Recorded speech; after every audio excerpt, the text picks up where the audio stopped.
All right, hey there, guys. So these are your video notes for the day. I'll try not to go too terribly long, um, but you can certainly take notes on your computer. You can take notes on your notebook, wherever you feel like you need to take those best. All right, so today's notes are about center of mass. So you will see that that is 4.3.3 on your rubric or on your topic guide for this. And so 4.3.3 literally just says define center of mass. So here's what the center of mass is. It is the mathematical, right? It is the mathematical center of the mass of an object. All right, so take a second to write that down. You certainly can pause the video and write if you need to, or if you're Mel, you can speed me up and make me go really, really fast. Okay, so what does that mean? Well, here's how I like to think of it, okay? So I know you guys love my drawings, so let's draw a person. We have a head, we'll have some shoulders, we'll have some arm. Oh, that's a long arm. We'll have some arms and a torso, some arms and a torso, and legs. Oh, I didn't, what's that, feet? Yeah, feet. Dang it. Cool, all right. So there's our person. So think about it this way. If you could somehow divide our person up so that right down the middle, that the exact same amount of mass was on this side of the line and the exact same amount of mass is on that side of the line. Okay? So half the mass is here, and then also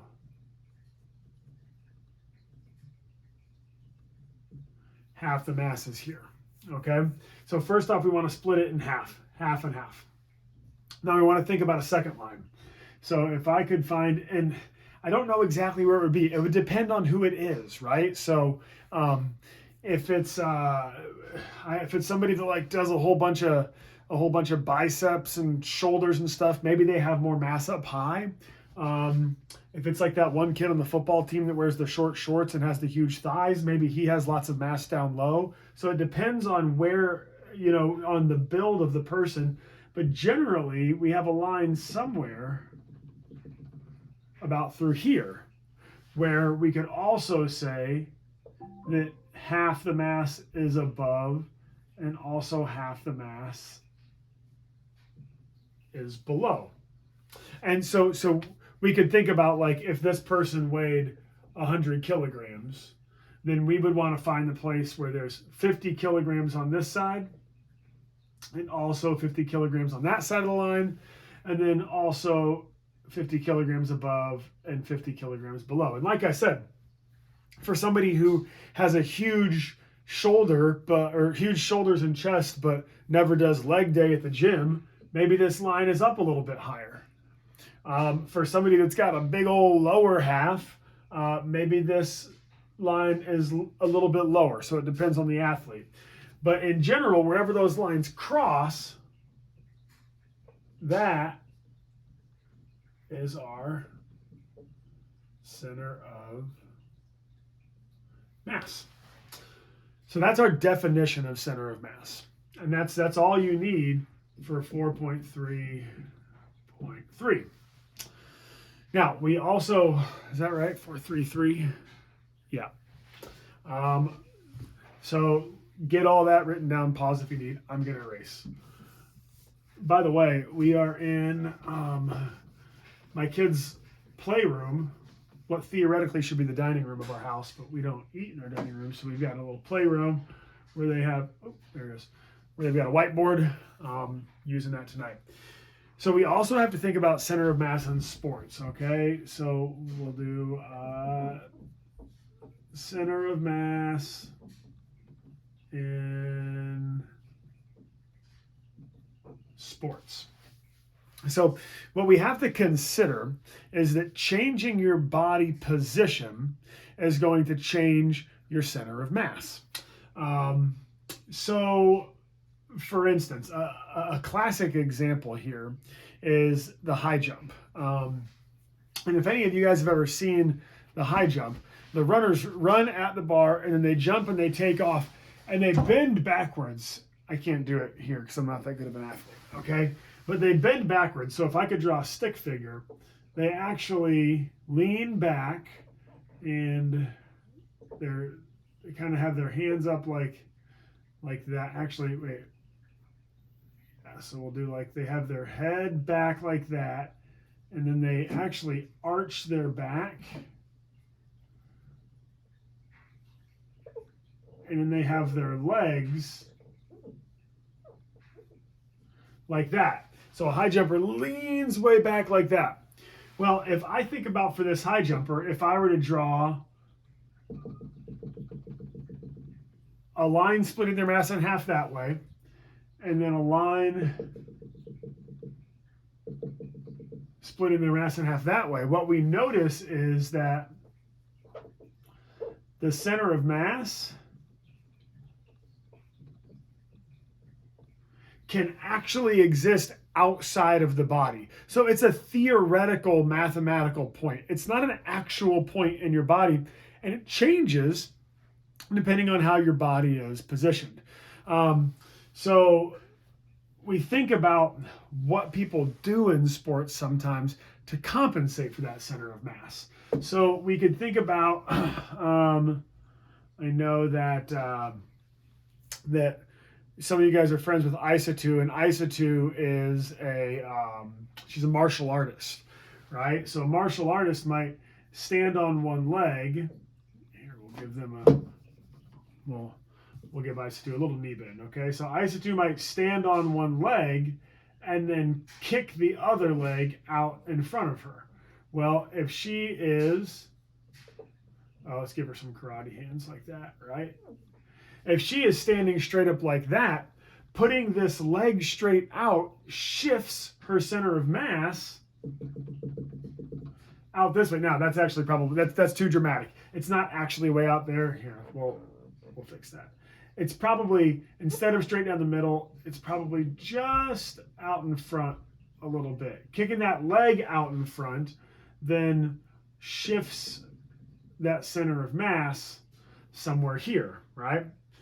Well, we want to think about what center of mass does for balance. If our center of mass is too far outside of our body one way or the other, it affects our balance. So what does Aissatou do when she kicks that leg out? You can actually, if you think of, if you're sitting in class, do what Eric does and actually like kick your leg out and think about it. You lean back a little bit. If you stay straight up and you kick your leg out, it makes you want to lean forward and almost fall over. So in reality, when Aissatou does that kick, she's probably gonna lean her body back just a little bit. We'll still do the karate hands out front, right? So she's gonna lean her body back so that that lean shifts her center of mass back down somewhere in the middle, okay? So we wanna think about within athletic movements where your center of mass goes depending on where you position your body. Now, we actually have a great example here in our class that we talked about. So we started off looking at Derek and Maddie running the shuttle run.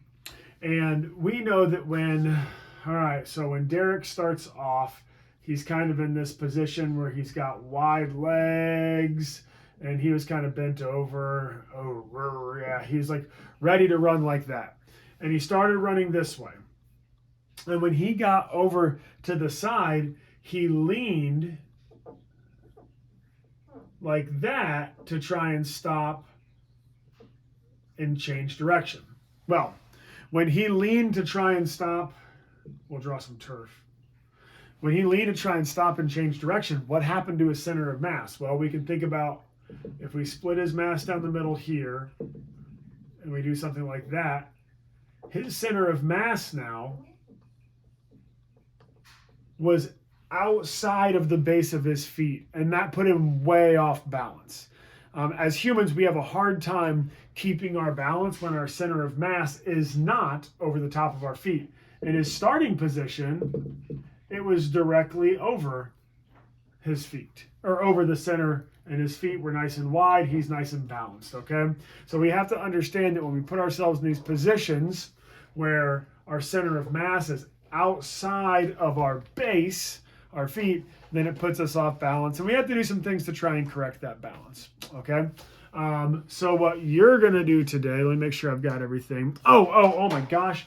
There is one more thing that we need to talk about with center of mass, and that is flight paths, all right?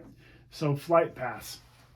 So in this, we're going to think about a long jumper, right? So a long jumper is, here, we'll do like they're like running, they're going this way, and then they take off from right here.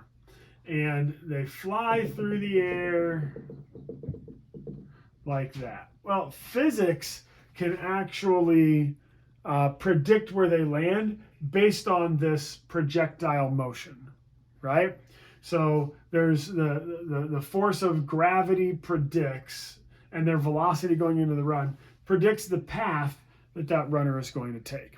Well, this dotted line here, that is the path of the long jumper's center of mass. So their center of mass is what follows that classic physics trajectory. It's not their head, right? So they don't like this trajectory is not actually like the runner.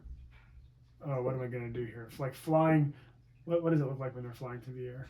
They're leaping, maybe? They're like, yeah, I don't know. It's not that's terrible. It's not their head that follows this trajectory. It is their center of mass. So it's really something more like,